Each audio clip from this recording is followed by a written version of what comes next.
This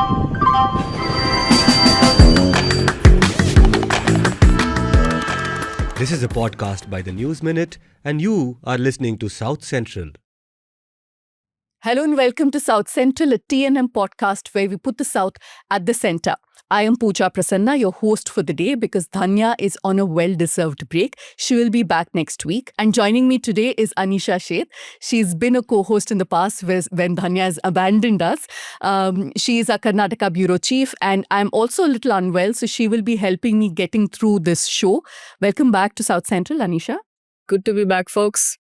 And also, Nandini Chandrasekhar, a senior editor with News Minute, is also joining us in the studio. She kindly decided to step in last minute with very less notice. Nandini, welcome back to the show. Thanks, Pooja. Before we get into the two conversations for the day, two quick reminders. As Dhanya told you last week, South Central has been featured as one of the top 30 Indian political podcasts according to FeedSpot. So we're very happy that in such a less time, we've managed to get there. But we don't want to stop at that. We want to be in the top 10, top 5. So we need your support for that. What can you do? One, make sure that you send this to people in your family groups, in your friend circle, your colleagues. Ask them also to listen to us. And most importantly, on Spotify and Amazon and other podcast forums, make sure that you leave a review and like the show. That's the way you can support us. And the second way you can support us, as we keep saying, you can become subscribers of the News Minute and News Laundry. Alternatively, if you like South Central as a show, you can contribute directly to South Central. The QR code is there where Anisha's face was all this while. Scan the QR code and you can directly contribute to the show. That way we can have a upgraded studio. We can bring more people into the studio. There are so many ways in which we can innovate. All this only if we have your support. Now, Anisha, to the headlines. Let's start with Kerala. Father's name matter of pride. Kerala CM V.D. Satishan on caste surname row. Kerala's new Chief Minister V.D. Satishan has responded after a controversy broke out after he used his father's caste surname in his when he mentioned his father's caste surname while taking oath as the chief minister. He has now responded and said what is wrong in mentioning his father's surname and that he loves both his parents and that, it's a matter of pride for him to mention their names during the oath-taking ceremony. Yeah, I think the controversy was not about the father's name. People were disappointed that he took a caste name. He said Menon. That is what people are offended about, saying that why did you during the campaign, you never spelt out your entire name. It was always V.D. Satishan, and suddenly you choose to do that. He also added that I wish I could take my mother's name as well. So yeah, that's the controversy. Next, Asha workers hold celebratory march in Thrissur to welcome the hike in honorarium. So the Kerala Pradesh Asha Workers Congress held a celebratory march in Thrissur on Wednesday, thanking the UDF government for the 3,000 rupee honorarium hike. We've in one of our previous episodes of South Central, we discussed why Asha workers are protesting. Apart from the fact that the honorarium given to them was very less, one of the least in the southern states, they also complained about the conditions under which they work. You can go and listen to that, watch that again. We've put the link in the description. But it's definitely a welcome move that 3,000 rupees have been hiked. But I hope the other concerns they had are also being looked into. Yeah. Moving on to Tamil Nadu next, Dalit youth dies after girlfriend's family stabs him. A 19-year-old scheduled caste youth died on Monday, May 18th, a day after he was allegedly stabbed by his girlfriend's relative at the Kovalpatti bus stand of Thoothukudi district. 3 people, including the girl's father, have been arrested in connection with the case. Next, decision on joining the TVK-led Tamil Nadu cabinet soon. VCK Chief Tirumavalavan. The VCK founder and Chidambaram MP Tirumavalavan has said that he would take a decision on joining Chief Minister C. Joseph Vijay's cabinet soon. He's going to hold discussions with the party's high-level committee, and his response to the media comes after PWD Minister Adav Arjun gave an open invitation to the VCK on joining the cabinet. Yeah, in fact, today as we record this show, there is a cabinet expansion. So, along with TVK ministers, there are also ministers from the MLAs from the Congress who will be sworn in as ministers. That is after a gap of 59 years. There will be Congress MLAs who are ministers in the state. But as far as CPI and CPM are concerned, along with VCK, they're not sure if they want to be part of the cabinet or they just want to support the government. That decision they're yet to take. We move on to Andhra Pradesh next. HRF challenges the legality of Adani Google Vizag data center, demands an immediate stop. So the Human Rights Forum has demanded a halt of the data center, which is proposed by Adani and Google at Vizag. Their main objections is that the data center is located to a rich biodiversity area, which is the Kambalakonda Wildlife Sanctuary. So in the past as well, HRF had raised objections last October actually, because data centers, as we all know, are energy guzzlers and water guzzlers. But the sad part is we read that already some parts of the land have been cleared of trees. So close to, like you said, the wildlife sanctuary. So if they don't halt it immediately, within a matter of few days, they could very well clear the entire area. That's a concern. Okay. Next, CPIM opposes population incentive policy of the Andhra Pradesh government. So the CPIM has criticized the Andhra Pradesh government's proposed population incentive policy, that is 30,000 rupees for the third child and 40,000 for the fourth child. The CPIM stance is that encouraging larger families without improving living standards would push society deeper into poverty and inequality. Yeah, I've actually, my last Let Me Explain is on this, on what a gigantically foolish move this is and how it would burden women and families that are not equipped to handle 3, 4 or more kids. So you can watch it. The link is in the description. Moving on to Telangana next. The Supreme Court halts tree felling activity around Hyderabad's KBR National Park. So the Supreme Court has stayed any tree felling activity around the eco-sensitive zone of Hyderabad's KBR National Park. The Supreme Court passed this interim order on a petition filed by Kajal Maheshwari after the Telangana High Court refused to grant interim relief. Yeah, so this Kajal Maheshwari and a few other activists had approached court in 2021 and the court had given a stay which expired in March of this year. So they could not go ahead with the project. Basically, it's an infrastructure project, mostly flyovers. Hyderabad is full of flyovers. But they had halted the felling of trees to build the infrastructure. Now that the stay has not been extended, they were again started. But as of now, it's stopped. My colleague Anjana has done a video story on this. By the time this episode is out, probably that will also be out. So do watch it. Telangana State Legal Services Authority conducts a rescue operation. Over 500 bonded laborers rescued from brick kilns in Nizamabad. So the Telangana State Legal Services Authority conducted a rescue operation after a couple of bonded laborers in Nizamabad district came forward and alleged that certain brick kilns were exploiting people and were treating them in a very inhumane manner. Moving on to Karnataka next. Karnataka Home Minister's remarks that Tumkuru be renamed Bengaluru North draws flack. I don't even know what to say for this because, to quote PC Mohan of the BJP, at this rate, they will rename every part of Karnataka as Bangalore this and Bangalore that. Fair enough. I mean, why are you suppressing the individual identity of each city and then, subordinating under Bangalore? We don't need it. I think it's just a real estate racket because they feel that the land prices will go up if it's called Bangalore, this, that, everything. My favorite out of that was call Mangaluru and Dakshin Kannada and Udupi districts as what? Bengaluru waterfront. Bengaluru waterfront. Coorg is Bengaluru hill station. And Kalaburgi is north. Something northeast, like that, Karnataka, Bengaluru far east. And then we change Karnataka's name to, is it? To Bangalore something. Greater Bangalore area. Okay. No more open jeep safaris in Karnataka's tiger reserves. Karnataka's Forest Minister Ishwar Khandre has directed authorities to replace open camper vehicles with safer buses for safaris. in the state's 5 tiger reserves and wildlife sanctuaries. Now, this direction comes after a woman from Chennai was killed at the Dubare elephant camp in Kodagu district during a fight between 2 captive elephants. Yeah, the visuals were very, very gory, it very is, disturbing. yeah. And to see that man, holding his daughter and trying to rescue his wife, it was, Absolutely unfortunate. Okay, we go towards our first conversation. And what's happening in Tamil Nadu, many call it unprecedented. I know it's a word that is overused.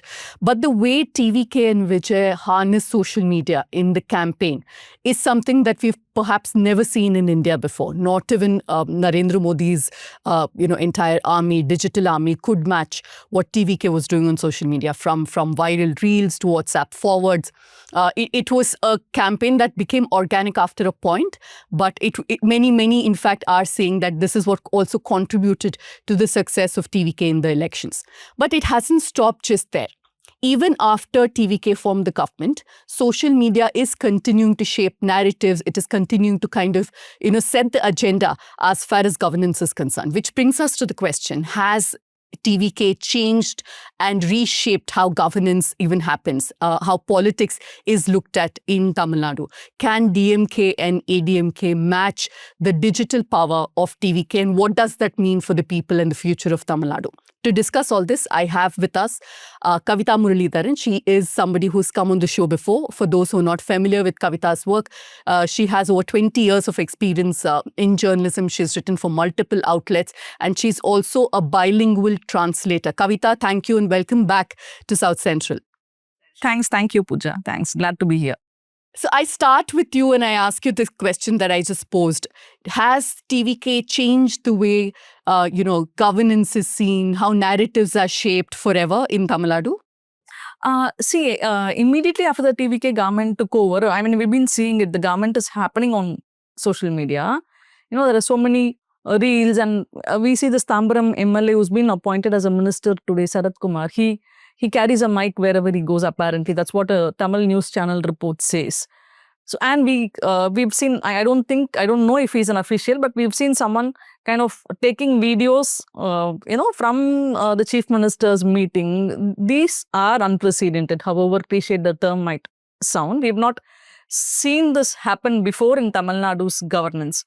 So the point is whether TVK is going to allow this to happen whether TVK is going to allow this to happen is one important question that I have, because I think Vijay on day one, he said he'll not allow anyone to be corrupt. Also he should, this is not apparently, I'm sure this is not, he doesn't treat this like a 3-hour film where you kind of deliver your punch dialogues and after the director says cut, you go and do the rest of your work. So I don't think Vijay, I don't want Vijay to treat the government like that. He has to take responsibility. He has to make us cadres. He has to make us leaders, people in position understand that this is not how governance happens. So there's another thing that comes from social media. One is shaping narrative, like we said. The second thing is also how the public sentiment is harnessed. And we saw that even during the campaign, right? When something goes viral on social media, it almost is assumed to be true. And anybody questioning that also faces the wrath of the army, the troll army, so to speak. Is that something that we need to worry about? Because we saw in just a week a whole bunch of misinformation, which is positive for TVK, starting from Vijay supposedly responding to removal of towel on his chair, to the qualification of his MLAs, of the ministers. We saw all those posts are going viral about how many doctors are there, how many engineers are there. So these things are working for TVK at this point, but do you worry that anybody who kind of contradicts them online could kind of face their ire?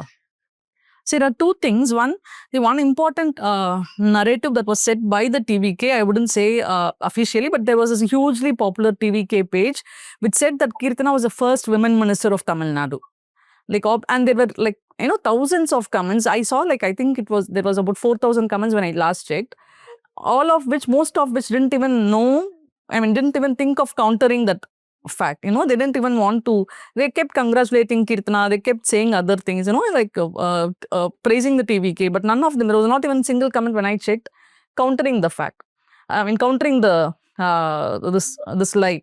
So this one, I'm very worried about the lack of information, lack of knowledge among those who are on social media, people commenting on this. They are not aware of our history. That is one point that I'm really worried about, where, I mean, I think it's our failure. It's a failure of the political parties, of the media, of the governments, to that these people who are commenting don't know the legacy of Tamil Nadu. And two, yes, this trolling we've seen, all of us have been subjected to trolls even by the DMK, by the BJP, by the ADMK, IT wings, whenever something goes wrong for them. So I think TVK is going to take to the next level, that is most certainly going to happen. That's most certainly going to affect us. And I don't see any like there was a case against Ponraj. Of course what Ponraj said about TVK women is like deplorable. There should be action against him. But when it happened, when TVK women go about abusing other critics, there was this audio of a TVK women supporter who abuses another women journalist in very mean terms, just because she spoke something against the government. So this woman is filing a complaint and there's no action. So this kind of discrimination is also becoming a point of concern. If you are worried about TVK women being affected by trolls on social media, you should also take accountability for your trolls, kind of disparaging other critics. So that accountability is not coming in. So yeah, that is also very worrisome.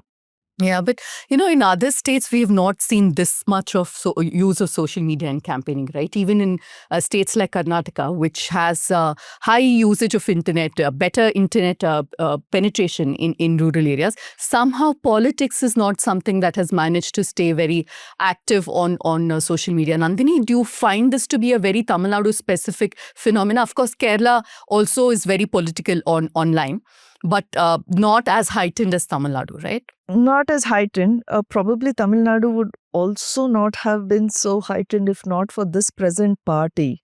Otherwise, the traditional parties, the older parties take the traditional route. You have this, but this is, I think some turned it as a digital tsunami.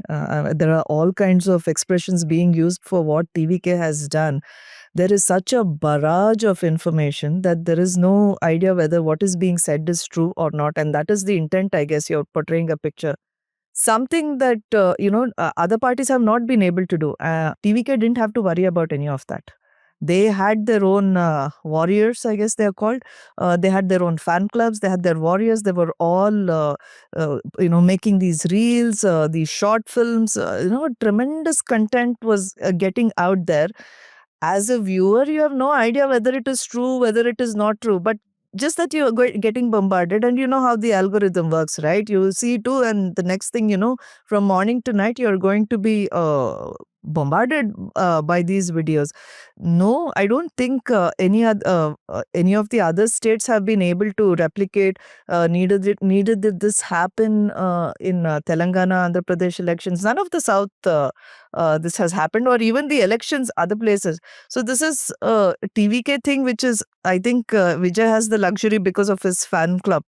No, so I was just thinking that, I think to some extent, in the last few years, Congress has begun to start using social media a little bit, but they don't quite But they haven't even caught up to the BJP. Come to think Yeah. of it. Forget caught up. They're not even in the same game. It's like these people are in KG class, those people are doing PhDs. So, yeah, but you see that they're slowly waking up to the idea of using social media content. Even the quality of the content I saw in terms of criticism of political opponents, at least the Kerala Congress was doing really well in the last election. I mean, as far as reach goes, that's a moot point.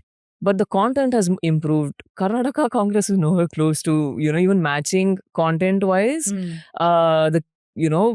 Generating content that will counter their political opponents.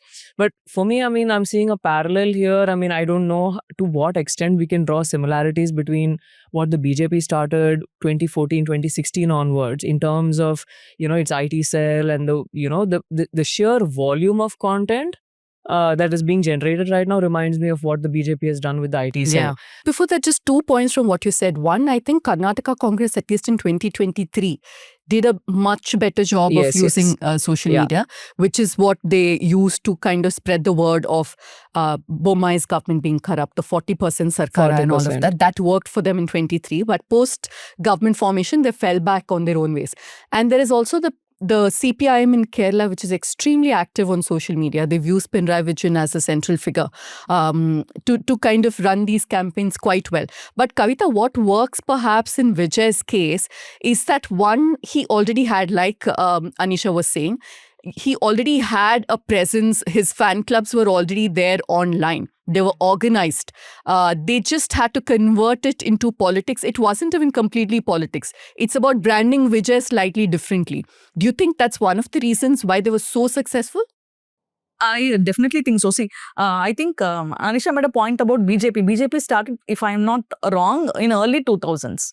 They've started their IT presence, their social media presence, having an IT wing and all by in early 2000s. And from then, it took them like almost more than a decade for them to kind of brand Modi as a leader in the making.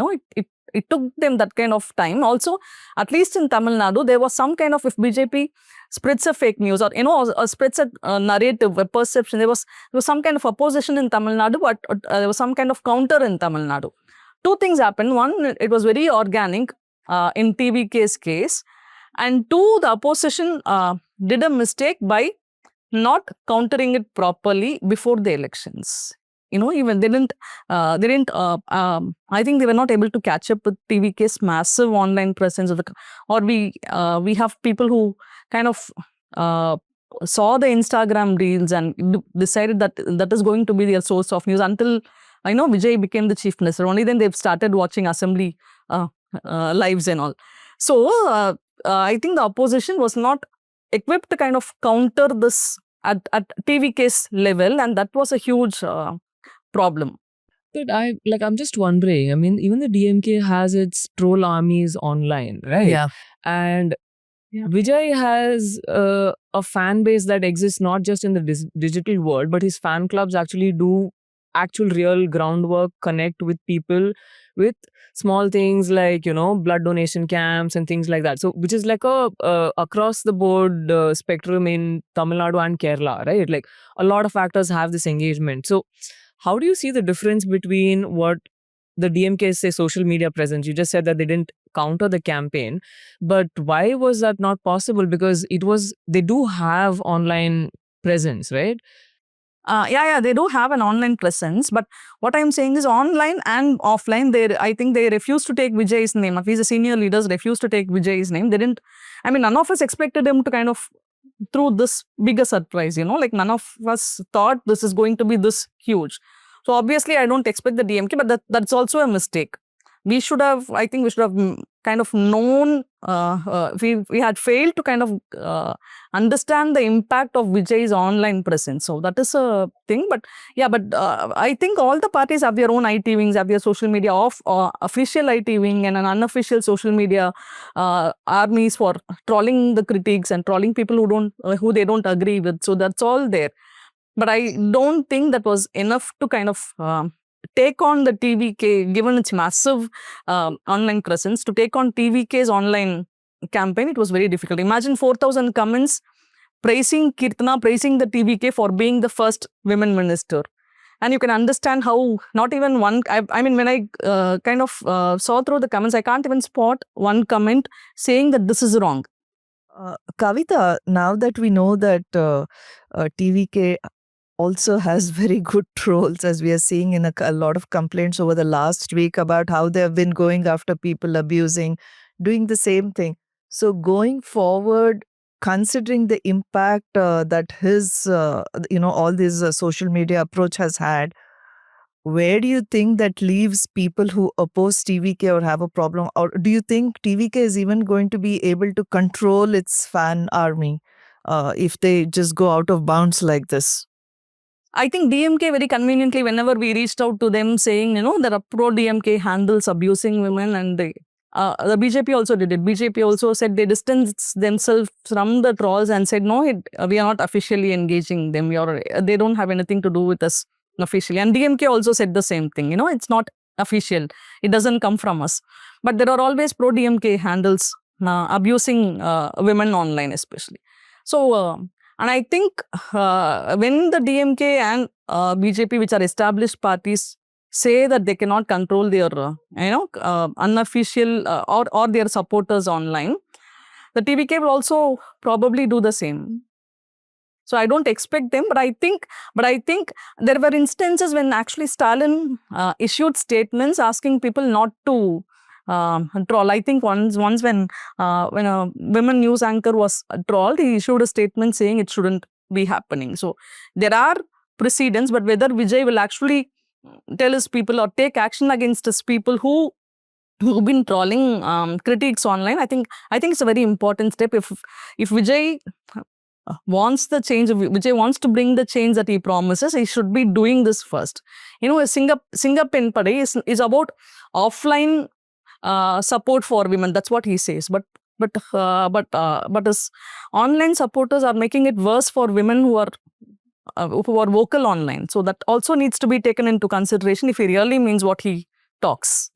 A few weeks ago, Kavita, when you were on the show with Sivapriyan, we discussed, and I think this was something Sivapriyan said, that DMK has not managed, both the Dravidian parties have not managed to make the young people, young voters aware of Dravidian ideology.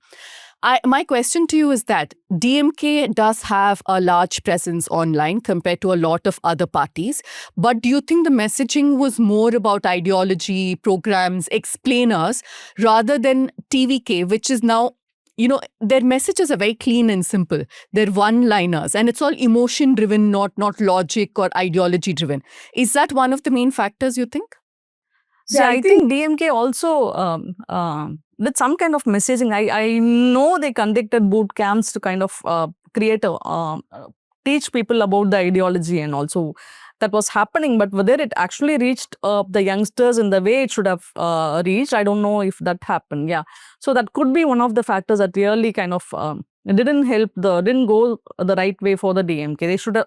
I mean, even yesterday Kanimuri was talking about how you can't take everything that comes on Instagram or WhatsApp as truths, and that's what the youngsters have been doing. They take everything that comes on Instagram and WhatsApp as truths, and they believe it. And they see the films, and obviously they saw films acted by Vijay, and they believe he's going to be the superhero who is going to kind of give them the redemption that is most needed. So we have youngsters doing it.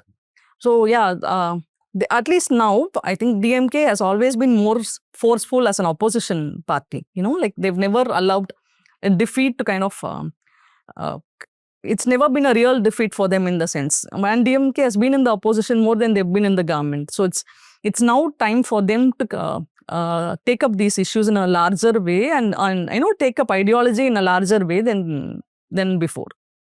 We spoke about the negatives of misinformation spreading through TVK networks, but also it can be a positive because their followers seem to be accepting anything that comes that way. So I feel like if Vijay decides to harness that and he wants to send a message across for change, much like Modi, as much as I don't want to make the comparison, when Modi comes out and asks people to do something, even if it is something absolutely ridiculous like banging plates, right? People take it up very, very seriously and they end up doing it, right? That could be a case even in TVK because there is that kind of absolute mad devotion to Vijay that he could use these same networks to also spread messages of change for the positive. Do you see that happening, Kavita?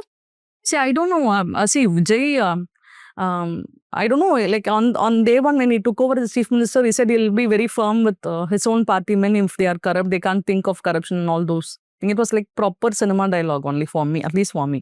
But if he really wants to make it true, I think he should kind of start by taking action against his party people who are erring. Start taking action by start by taking action on the women who's abusing your critics online. Start taking action against this TVK medical wing person who went and conducted an inspection, though she denies now, but you should come clean. You should take action on people who are committing mistakes and make sure that it won't happen again. That I've not seen that happen in the last 2 days. I don't know if Vijay is going to wait forever to take action on people who are erring in his party. But if that doesn't happen, where does our confidence, what do we hope for from him? Like, I don't know. See, I understand he's very new, there is this lack of experience.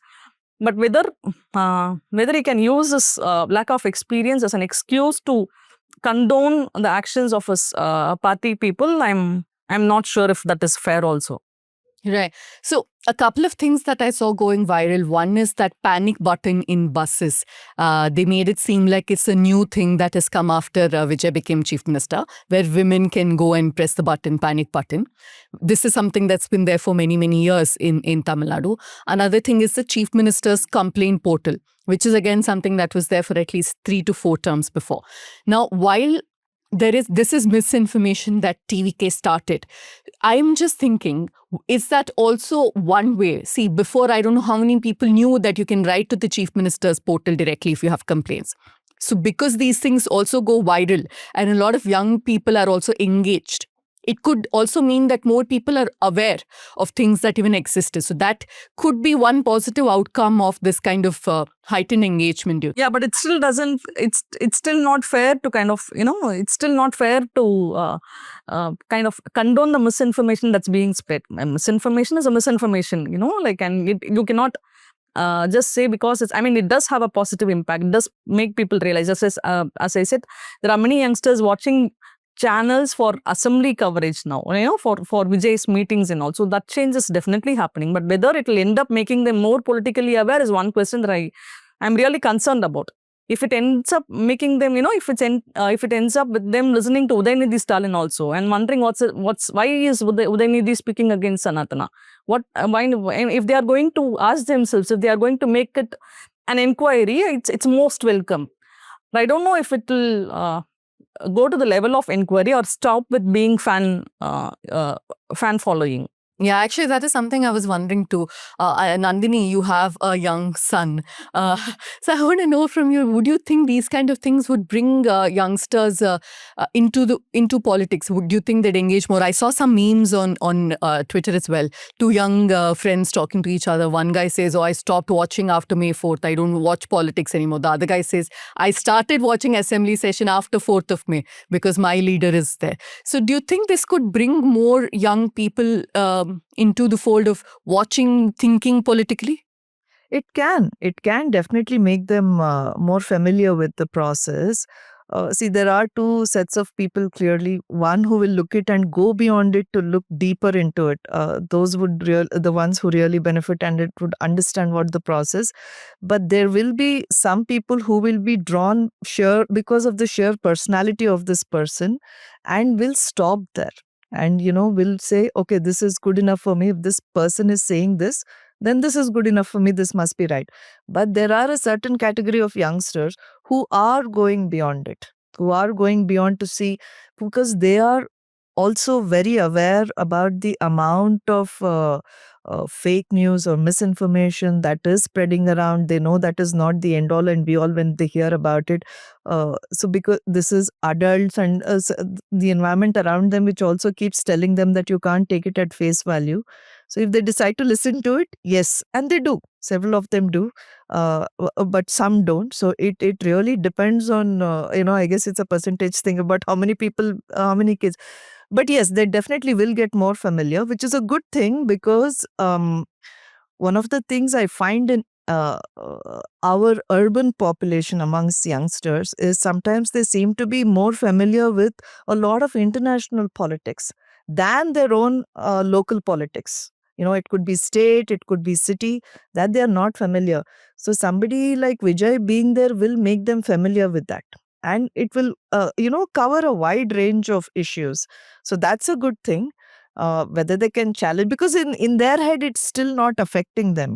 For some reason, they think international affects them more rather than local. Or even a national might affect them more, but they don't think so much of state politics and, their local city politics. So hopefully that will change with it. It's a good thing. So I still think it's early because we still haven't figured out. I know Kavita was saying that they should have figured out this is going to have an impact, but how? This is the first time that we are seeing such a widespread impact. So this is a learning curve for all of us. So going forward, I think we can kind of figure out that this can happen. But otherwise, it was very difficult to guess that this could take a turn like this. So in our weekly newsletter Power Trip a few weeks ago, we had reported on how Penn, which was working with DMK, their internal strategy consultant firm, was looking at cutting down operations after the defeat. In fact, they said Penn did not manage to communicate effectively enough. But at that time is when we figured also that there were tens of influencers, if not hundreds, who were also being kind of on the payroll perhaps, or being nudged by DMK's ecosystem to make reels in their favor. So Kavita, do you think DMK understood the importance of social media presence, but just couldn't get their message right? And also, we seem to forget that there is another Dravidian party, ADMK. How far behind are they? See, one thing that happened with TVK was like it was very organic. There are people on Instagram, there are people doing reels who support the TVK, but it was very organic, and they started watching the Instagram reels, especially for the TVK. Have started doing reels because of for supporting the TVK. So that is that didn't happen like that was not planned like it happens in other political parties, including the DMK. It was not a very planned thing. So yes, the magnitude of whatever happened is like really overwhelming. You can't really kind of come to terms with what really happened. How did this even happen? Can people vote based on Instagram reels is something I keep asking myself over and over again. You know, but other parties had done it very kind of. They were plan. There was a clear plan to do it. Clear plan to kind of talk to people, and whether they were able to reach the people who were not in support of the Dravidian parties, I'm not sure if they've been able to successfully do it. You know, maybe it takes a different kind of language, it takes a different kind of thought process to cut into that age group. So maybe that didn't happen. Maybe we really didn't know what went wrong, but they were not able to, none of us were able to do it. You know, like I've been to several colleges before around the Women's Day and also. And when I asked people, college students did say that they'll vote for Vijay. But and it was very difficult to kind of make them tell them, but like Vijay is an actor, okay, acting is his profession. So and he is not he is not a superhero like we would like to, he is not someone who can replicate a superhero image offline too. So these are things that you can't really convince young people about. And I don't have that kind of language to tell them, no, you are wrong, you know, like, and one thing, if you're going to tell the youngsters that they are wrong, they are not going to take it at all. You need to kind of find the language to communicate to them. So that has been a problem, I think.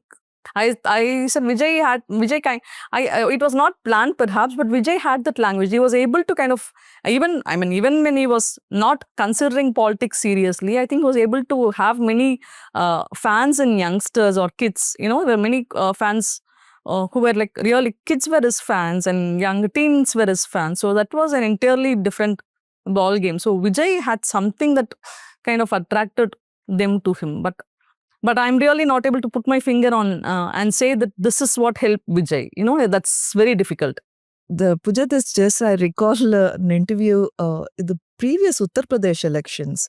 While the campaign, even before the results were counted, Yogendra Yadav was sitting in the studio and trying to explain, I don't even remember who the anchor was, but he was saying he had toured extensively during just before, around the time of elections. And he said, I spoke to so many people. And I was asking, poor employment, health parameters, administration is bad, people are struggling, and yet when I ask them who they're going to vote for, they say BJP. They don't. And he says, I'm so confused. I mean, nothing is working out for these people, and they should demand a change, but they are going to say that they are going to vote for BJP again.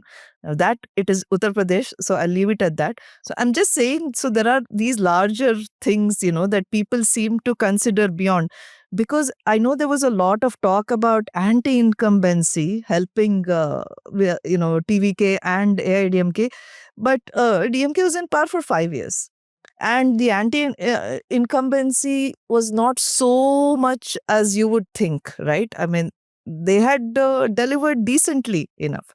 And so sometimes I think it's probably, a cavalier attitude on the electorate, possibly, like, uh, okay, fine, let me give them a chance. If not now, I'm going to vote them out of power. In fact, in several of the interviews that we did as well, you had a lot of, Vijay fans saying, let's give him a chance. Why? There is no reason why. I mean, they just want to give him a chance. It's like, okay, if I don't like it, I'm going to vote him out of power next time. But now maybe I want to see him. No, that was definitely their chance. And, change were two buzzwords. We heard everyone say that. But I think more than anti-incumbency, definitely there was anti-incumbency, not necessarily because of performance, but because of how communication went. We later figured this, and in fact, we've done an explainer on Let Me Explain as well. Many people thought that DMK cadre on the ground perhaps were being very arrogant. They were making all the schemes feel like it's largesse on part of the party and the government and not something that they deserved. That could have gone against them. But I thought, Kavita, that there was a general anti-establishment sentiment, which is something we associate with young people. You said that, you try to communicate that Vijay is not superhero. But look at how he did something that Jayalalitha, MGR, nobody could do. And even nationally speaking, BJP has been trying to break this duopoly between the two Dravidian parties for a while now, unsuccessfully so. Vijay managed in one term. So in that sense, it's like almost like, what he's managed to achieve is somewhere that superhero level success only. In terms of governance, I don't know if he can deliver like a superhero, like the way he doesn't, maybe like a film like Sarkar, where he does superhero things, so I don't think it's possible in real life. You need to learn your ropes. You need to kind of understand what's happening, what the administration is all about. He is, as far as I can see, I don't know if he's willing to listen to people around him. If he doesn't, it will be a problem again. Or if he is, it's going to be very complicated also, Pooja, because he can't be totally dependent on officials, but he have to kind of keep them in the loop. He'll have to kind of take their inputs and all. He can't be totally dependent on his party colleagues, but he'll have to kind of take their support. So he needs to, it's a very fine balance. It's a very tricky thing. And whether he'll learn in the process is something I'm very, very keen to watch. If he does, and I'm sure he'll be here to stay. If he doesn't, if success goes into his head, if he doesn't want to learn from people around, it's going to be very difficult for him. But when I said he's not a superhero, I only meant that he can't deliver like he does in a film as the chief minister. He could become a chief minister like maybe in a film, but yeah. He was willing to take back that order that he issued appointing his personal astrologer as an OST, be it under social media backlash or because allies did push back quite a bit. But to me, that is a positive sign. Somebody in his first week is willing to say, I made a mistake. Of course, he shouldn't have done that in the first place. But at least he said, okay, this was not a great move, and he revoked that. That I thought was a good thing. The allies now, in fact, today as we speak, Congress MLAs are being sworn in as ministers for the first time after 59 years. So there will be allies who have said they will keep him in check. Not so much Congress, but VCK, CPI and CPIM. So I'm hoping that beyond social media, these are people on whom he depends to keep his government intact. So that might have some sort of power. But Kavita, I want to ask you, how is the media reacting to Vijay and the virality of everything that he does? How is the Tamil media particularly reacting to that? Tamil media, I think it's both ways. People, there are journalists who support Vijay, but there are reports on how the MLAs or officials, not officials, but party people being told for their excesses. Like an MLA going to a task mark without knowing which task mark it is, which task mark needs to be closed. He goes to a wrong task mark and carrying the mic all along or camera all along. And there is this person from Kadainallur, the woman who said she was part of the medical wing and went and inspected the government hospital. So these kind of, also you saw that Gaundanpalayam MLA, I don't know, Kanimudi, who's an astrologer and who was seated in a very luxurious sofa when officials were sitting in a chair. All of them are giving explanations now. It doesn't, I mean, they say, no, it was not meant to be like this, or we didn't do those things. But the fact that they've been forced to explain because of the social media backlash is one important sign. Now social media, the power of social media is coming to sting back at them. Now they realize it's not just one-way thing. It's two-way thing. If you are able to change the government, you will also be facing the flag from your critics. So that is also happening. But I really want Vijay to take action. That's not happening. These things are getting viral on social media. It's being picked up by mainstream media and it's being made into news. But why is Vijay not speaking about it? Why is Vijay not taking any action? It's a very good thing that he revoked the order on his astrologer. But what about the excesses committed by his own party colleagues? He should also take into account these excesses and at least tell them, no, this is not going to work. That's I don't see him doing that, and that is really worrisome. So I am actually wondering, I mean, see, Vijay is a superstar and all of that, right? So a lot of the campaigns on social media, like Kavita said, was organic around him, right? So the narrative and the voting of his fandom, his influence there on people was driven, and voters were basically motivated, I suppose, to some extent at least, by emotion. Right? If his government fails to deliver, I'm wondering if the disappointment will be as disproportionately strong and turn against him. And if that happens, then how will that vacuum be filled during the next election? Will it open up a way for the BJP to come in? Will it motivate the Dravidian parties to do better? I mean, I don't know. So for me, all of this is very interesting because of question what delivering looks like to Yeah, I Tamil mean, Nadu electorate. yeah, like, so, No, but if the way I see it, people who vote for BJP are also driven largely by emotion. yes. But that said, if you see, when you make an emotional decision, you're not likely to admit that it was a mistake. Then you Agreed. tend to keep giving them another chance because you don't want to say that it was, we ill-judged a person. Yeah. So I don't know. Kavita, do you see people who support him vociferously at any point? No, I saw a very small clip on social media yesterday where a group of women, they are like telling some media or some YouTube channel probably that, like we went and asked some I believe it's the DMK person. We went and asked him for some help in our locality and he said, no, you didn't vote for me. You voted only for Vijay. Go ask him. So these women were like, we might have voted for him, but we believe you, we trust you to solve our issues. It was like 10-second or 20-second clip. So that was very. You just voted him for the glamour. It's also, it's no.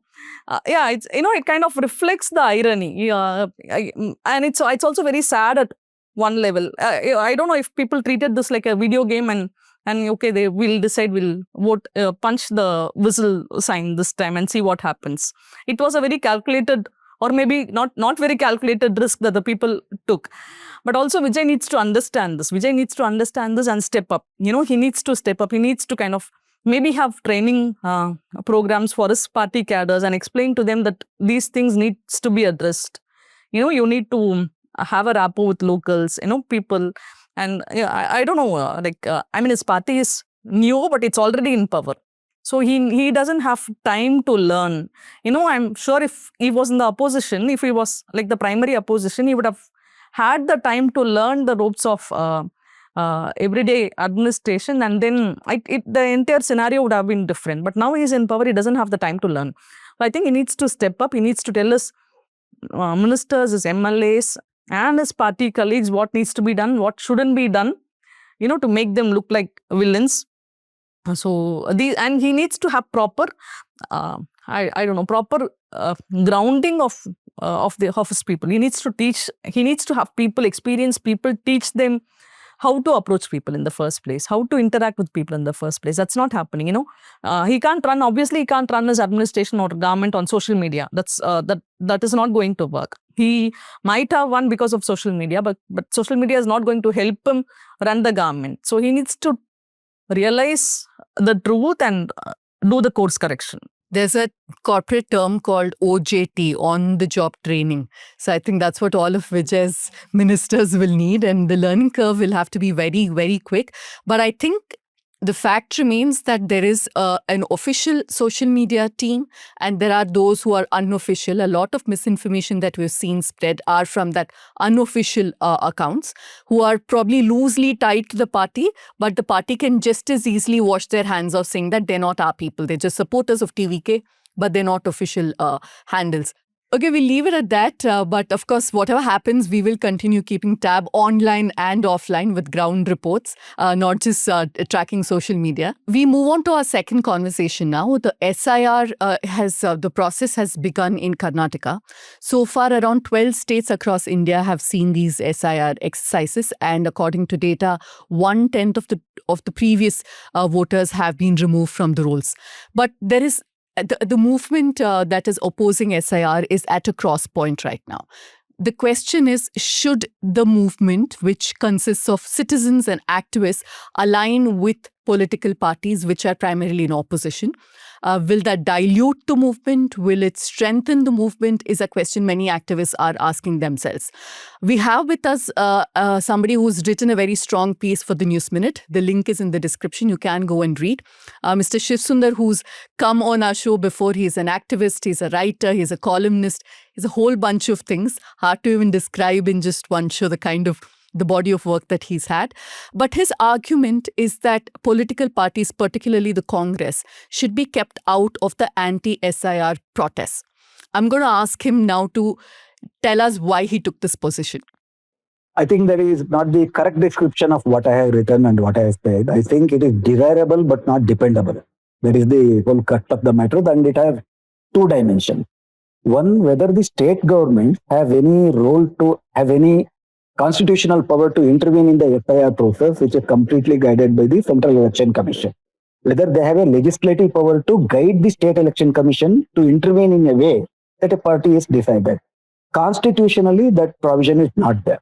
Second is, even if it is not there, whether the Congress is ready to create a situation where it can actually take the risk of creating a constitutional crisis and say no to SIR. In the last 3 years, especially they have completed 3 years just a day before, and I have written a piece about that also. There is a continuous betrayal of the promises within the framework that they had promised, not the constitutional, whether they have a constitutional provision to fulfill the promise. Even within their legislative limits, they have actually betrayed. And as you know, you have Baba Budan Dargah, you have internal reservation. There are so many things which they could have done very easily. So the very politics of the Congress will not allow the Congress to take a risk. And they have not done even in the SIR thing, nowhere in the country, where they are in the rule or where they are in the actually colluding party with the ruling parties, say for example in Tamil Nadu, or say for example in West Bengal. In fact, in West Bengal, it was TMC alone which was fighting within its limits. Congress did not actually extend it, at least a political solidarity with that such movement. So it is not dependable is one thing. Congress as a party and as its politics does not give a promise of depending on it. Second thing, even if it is a party that is dependable, the very SIR framework does not actually permit the state government to influence the whole process. So what is the way out now? We have to actually, and no reform is possible within the SIR unless the Supreme Court itself directs the Election Commission, or Election Commission itself actually comes out of the Modi's image and try to help the people. Both are impossible as of today. So now the only way out is now we have to build a strong people's movement to scrap SIR. That is the whole point that I have made in the article. And you have this logical discrepancy clause, which was targetedly used against Muslims in the West Bengal. Even after they produced not one document, 3 to 4 documents that was enlisted in the 11 documents, like passport, like the caste certificate, like the matriculation certificate. They have produced more than 3 to 4 documents. In spite of that, Muslims were targetedly excluded under logical discrepancy.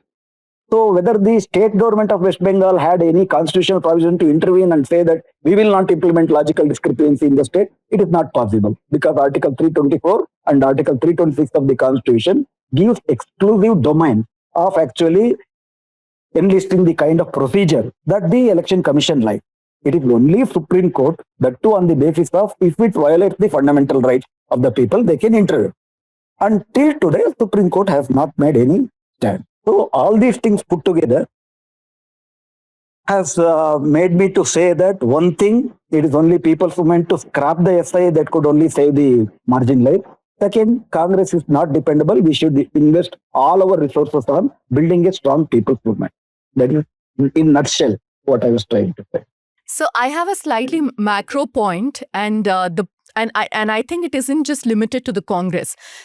Keeping ideology and politics aside, any political party opposing SIR and the entire movement centering around that also brings in the risk of electoral victory and loss. For example, I saw many people saying that people are complaining about SIR and the lapses only in West Bengal, not so much in Tamil Nadu and Kerala, because BJP won there. Here, so-called opposition parties won. So there's no problem with SIR. So it gets very closely tied to electoral victories and successes rather than the problems that people themselves face. Whereas in Bengal, we've seen that people who are excluded from the electoral list, who are removed from the list, are now facing citizenship problems. The onus is on them to prove that they're citizens. And in fact, some BJP leaders are saying you won't get your welfare schemes also because you're no longer citizens. So you think that is a fear? You were on the ground. You've also been talking to people because Karnataka is now just getting into SIR. Are people legitimately scared about what their future could be like? Possibly, because see, I think right now most people are just worried about losing their vote, and a lot of people, at least the ones that I spoke to in Bangalore, they're like, why are we being asked to do this? I voted in the last election. Some people, elderly people, say that their parents were voters, and now suddenly they're being asked to, prove, like, they don't understand why this is being done, right? So, but I think among like large sections of the population who don't have documents, the ones who are the most vulnerable and have a higher probability of being left out because they don't have documents, they don't understand, I think, the administrative setup that this entire exercise involves, right? So the logic of all of this is completely missing for them, right? Most people will just go get a document and then they're done with it. Why? Because you're supposed to have it. What does this document mean? A lot of times, it is possible that people may or may not understand the significance of this, right? See, the way this entire process has been done, the onus is on people to prove that they are citizens, right? Or submit their documents and things like that. But to this date, to the best of my knowledge, there's been no clear answer from anybody in either the government or the election commission on what is going to happen to people who've been left out. My point is the political parties, be it Congress or DMK or CPIM, have the kind of network on ground that civil society might not have. For example, in Tamil Nadu, right, when SIR started in Tamil Nadu, one argument was that DMK was better equipped to handle it. So they had their agents on the ground even before BLOs hit the ground and tried to figure out the process because it was quite complicated for most people to understand. DMK trained their cadre to go and make sure that those who are left out are once again, they get to apply and they're back on the rolls. So in that sense, in Karnataka, for example, where Congress is in power, Congress might have that kind of network that civil society Pooja, might you've not covered have. the Congress long enough. Do you really believe that they have this? They have the resources in the state, I'd say. They don't have. I will just intervene and give one statistic. Yesterday, the Anukumar, the chief electoral officer, has given a statement, concrete figures. He says that there are 59,000 booths in Karnataka, and he has asked all the political parties. According to him, there are 6 national parties in Karnataka, and he has asked all the parties to provide booth level agents to each and every booth. Up to now, he has got only 24,000 booth agents, out of which Congress is 60% and BJP is 40%. And as we know for sure that BJP would fulfill all the 59,000 vacancies, but none of the parties, even today, are able to actually provide that much of BLA. TPM, for example, has given only 400 BLAs, and Congress, according to Congress statement, says that they have provided 24,000 BLAs. And these BLS training, Congress itself doesn't have a understanding of what is this whole procedure. They have leased it out to civil society group. For example, Jagrata Karnataka is doing the training, etc. My larger point is something else. Actually, Pooja was asking about what is the connection between the citizenship. What would happen to the citizenship of the people because of the SIR? And whether the people know about SIR. In fact, on January 22nd, 2026, the Justice Jyotirmaya Bhakti, who is in the bench, who is actually taking in this bench, considering this FIR, had asked Rakesh Dwivedi, who is the senior counsel for the Election Commission. He asked him, why is this SIR and why you are going to examine the 11 document? Their Election Commission on affidavit has clearly said this is not just an ordinary intensive revision or summary revision. He says that after 2002, the government of India has come up with new citizenship rules. After the enunciation of new citizenship rules, we have not done any SIR. So we have used this SIR, we are using this SIR to examine the citizenship of each and every citizen. Because earlier to this citizenship rules, self-declaration of the citizens was enough. Because in Article 324, Election Commission is entitled to include those citizens of India who are above the age of 18 years. So they could also examine whether one is citizen of India, but till today it was self-declaration. Now, after the citizenship amendment in 2002, self-declaration is not sufficient. That is why we are examining the citizenship. So those who do not prove their citizenship through the SIR process, indirectly they lose their citizenship also. No one was the earlier voter cards. After the SIR, earlier voter cards will be invalid. The new voter card will be provided only after SIR. And if you don't have a voter card, that means that you are not citizen also. So when you don't have the citizenship, naturally, whatever West Bengal Chief Minister said, the new BJP minister or the Bihar minister said, that will be the logical consequence. The state government may actually postpone that process because of some political pressure. But the logical consequence of SIR would be disenfranchising the citizens, disenfranchising the people who do not pass the SIR examination. That is why this should be scrapped. That is why this is unconstitutional. Election Commission does not have the constitutional power to examine, verify the citizenship, because that is actually supported by a 3-bench court judgment in Lal Babu Hussain issue in 1995. There the Supreme Court clearly said only a tribunal has the right to decide the citizenship. Here, an ordinary government officer would recommend that a particular person is not a citizen, or the documents provided is not enough to prove his citizenship, which is completely anti-constitutional, and that is what is pending before the Supreme Court. And Supreme Court, for all its wisdom or not wisdom, so they are postponing this issue.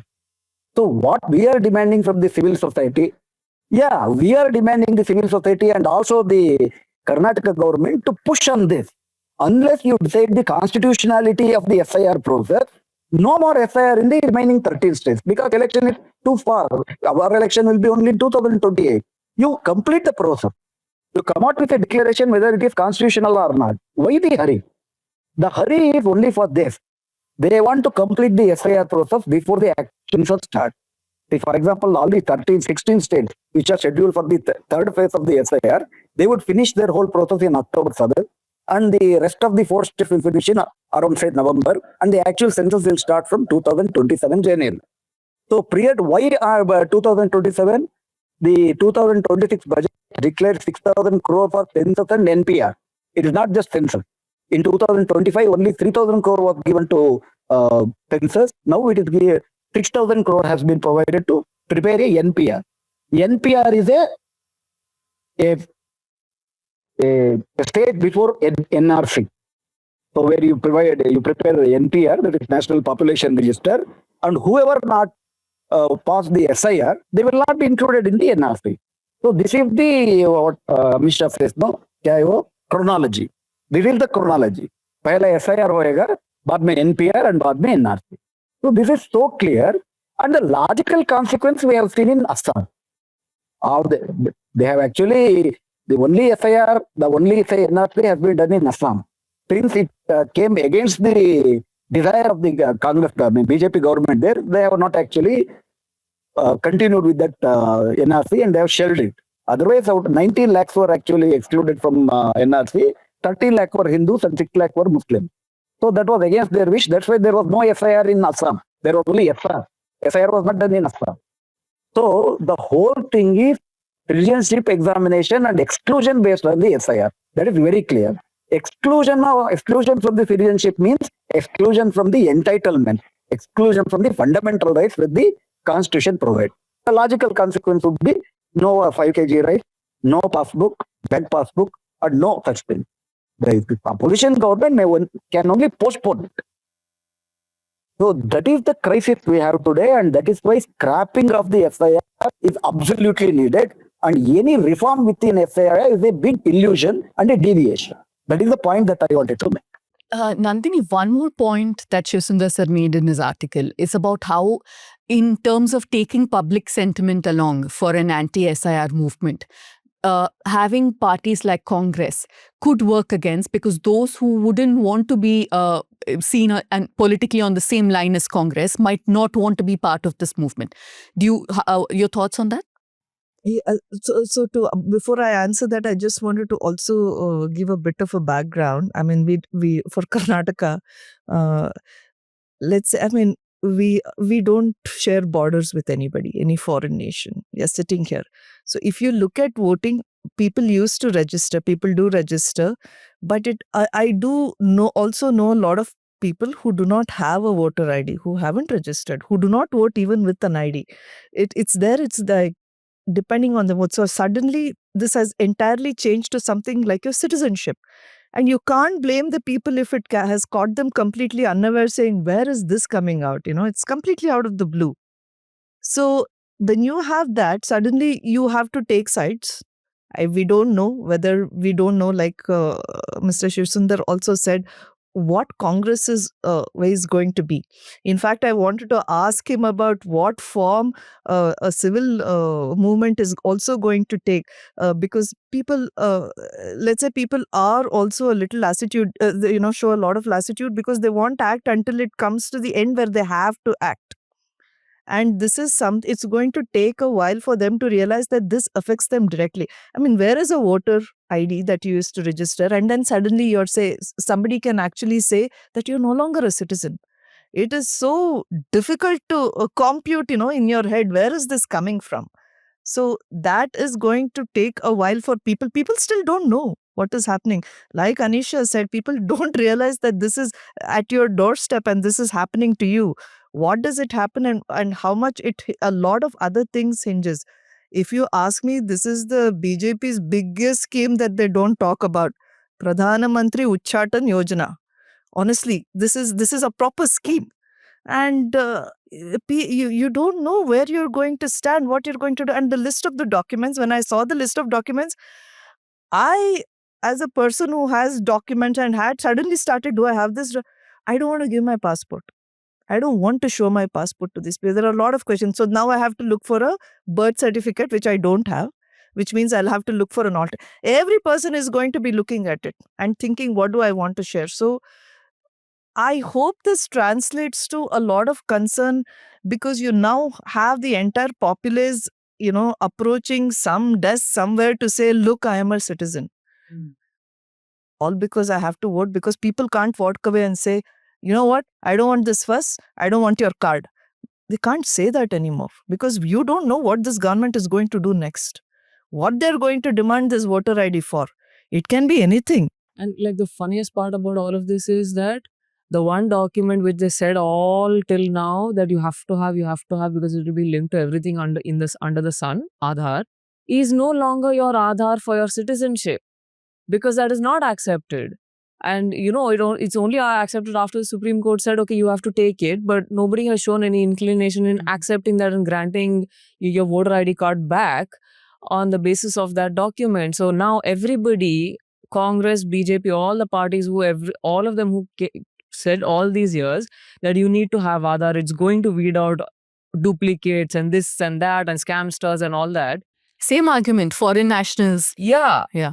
Now that is not acceptable anymore. So now what is the point of, having gotten this card and like such a colossal waste of money? Yeah, and also every few resources. years there's a new task for people to be Yeah. able to prove their identity Yeah. using one more set of complicated documents. Yeah. We've completely run out of time, but I want to close with your thoughts on this. What can civil society do, at least in Karnataka, to make sure that this is as less harmful as possible? We are in a little relatively advantageous position when we compare with Bihar. Bihar, it was a sudden blow from the blue. Since we had some time, civil society groups, in many forms actually trying hard, in fact, going to villages, going to small towns and trying to create awareness. As Nandini said, it has not become a movement as such because awareness of the people is very, very low and they are unable to actually understand the consequences as they understood in the context of NRC. NRC was naked and CAA with NRC made it a blatant discrimination. So such discrimination has not become part of the awareness. That will take time. But before that time period, SIR would have been completed. But even after that, if you consider 10 to 15% of the population will be out of the SIR, even in Karnataka, whatever happened in other states will happen here also. And Karnataka is a special target for BJP also. And Anbu Kumar has made it very clear that logical discrepancy shall be applied. And in yesterday's interview, he had given very ominous signals also. He has said that even after the mapping, they will go with the documents and if there is discrepancies, they will go with. What is the mapping in that sense? Mapping is you will compare 2000 and 2025 and if it is matched, no document need to be provided. And now you say even after mapping document will be checked. That means that there are many other extra post-Bengal shocks that Karnataka had to go through. So that will in essence actually exclude people and we have another 40 days. In next 40 days, every day has 24 hours. Civil society organizations are trying very hard to reach as many people as possible. And my own estimation is that we may be not successful in actually stopping the SIR. We have to try our maximum. But once the SIR over, it is not a full stop. It is a comma. Even after SIR is over, every constituency will have at least 30 to 40,000 marginalized people who have lost their citizenship, who have become second-grade citizens in this country. That is a constituency on which civil society, political parties have to work and depend. Now that those people would have come to know what they have lost, that will create a situation to build a very intense people's movement. Prior to SIR, only in Bengal it happened because, as in the earlier discussion we discussed, it was actually do or die situation for Didi because 80 to 90% was her vote base. Almost 30% of the electorate are Muslims, and especially in Malda, Murshidabad, South 24 Pargana, North 24 Pargana, it constitutes 50 to 60%. Out of the 206 seats they got earlier, most of the 100 odd seats came from these districts. So it was a do or die situation. In Karnataka, only 13% of the Muslims. So they have, and there is a big threat, and Congress inherently is a kind of mild Hindutva party. They don't want to be dubbed as a anti-Muslim. They want to depend on the Hindus. They want to prove that they are as Hindus as BJP. So they won't go actually aggressively against SIR. So that means that it is only the civil society who will have to mobilize these people even after the SIR process. And even after that, we will have 15% of the electorate in this country who should be mobilized and see that whatever happened earlier should be scrapped. So it is a continuous process. People actually think that once the SIR is over, everything is doomed. Because people still will be alive. They will be actually struggling with the problem. So they would know. They will be, in fact, facing all the pain.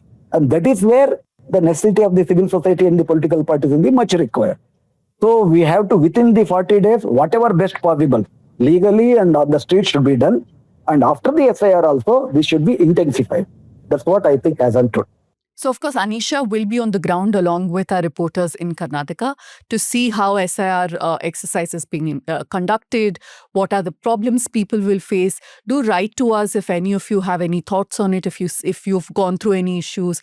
Anisha's email ID is anisha@thenewsminute.com. We keep it very, very simple. And that's Anisha with an I, not double E. There you go. And people can also email tips@thenewsminute.com Yes. if they have any information to give us on any of these processes. Absolutely. If you find any problems being faced anywhere in the state, do write to us and we will make sure that we take it up, we verify the facts and we take it up. With that, we come to the end of the second debate. For this week, let's move on to recommendations. Martode nano, but one thing I can remember is Citizenship and Discontented by Jaya Gopal or somebody, I forgot that name.